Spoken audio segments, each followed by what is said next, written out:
SSG હોસ્પિટલમાં જન્મના દાખલા માટે અરજદારોને ભારે હાલાકી ભોગવવી પડી રહી છે। વહેલી સવારથી લોકો લાંબી કતારોમાં ઊભા છે, છતાં પણ કલાકો સુધી રાહ જોયા બાદ પણ જન્મના દાખલા મળતા નથી।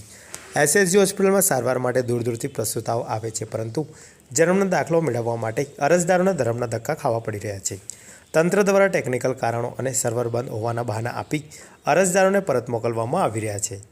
અરજદારોનું કહેવું છે કે કામ ધંધા છોડીને વારંવાર હોસ્પિટલ આવવા છતાં પણ કામ થતું નથી।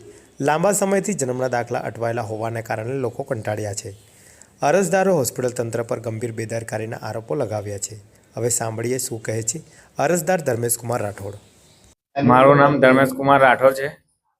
હું એસએસજી હોસ્પિટલમાં મારી ભાણીના દાખલા માટે આવ્યો છું। મારી ભાણીને લગભગ 3 મહિના જેવું થઈ ગયું છે, પણ હજુ દાખલો આવ્યો નથી। એના માટે પ્રોસેસ જે હતી એમની કે બંધ થઈ ગયું હતું, ફોર્મ ભરી દીધું હતું। ફોર્મ ભર્યા પછીનો પહેલો મેસેજ આવી ગયો છે। હવે પાછા એવું કે હજુ બીજું ફોર્મ ભરશો, પછી બીજો આવશે ને હજુ ત્રીજો મેસેજ આવશે, પછી દાખલો આવશે, એવું કહી રહ્યા છે। આ થોડી તકલીફ વધારે જ કહેવાય, કેમ કે જ્યારે મારા ભોનિયાનો દાખલો હતો ત્યારે તૈયારી એક જ ફોર્મે દાખલો સીધો ઘરે એડ્રેસ પર આવી ગયો હતો। પણ આવા 2-3 વાર ધક્કા ખાવા આવી લાઈનમાં ઊભું રહેવું યોગ્ય નથી। આનું નિરાકરણ લાવવું જોઈએ। કારણ કોઈ કીધું નહીં, કારણ તો હવે આવું જ કહે છે કે મેસેજ આવશે એટલે ભાઈ થશે, મેસેજ આવશે એટલે થશે। મેસેજ હજુ બીજા 2 આવશે, હજુ એક જ આવે, હજુ બીજા 2 આવશે, એવું કે છે। હવે મારું નામ ધર્મેશકુમાર રાઠોડ।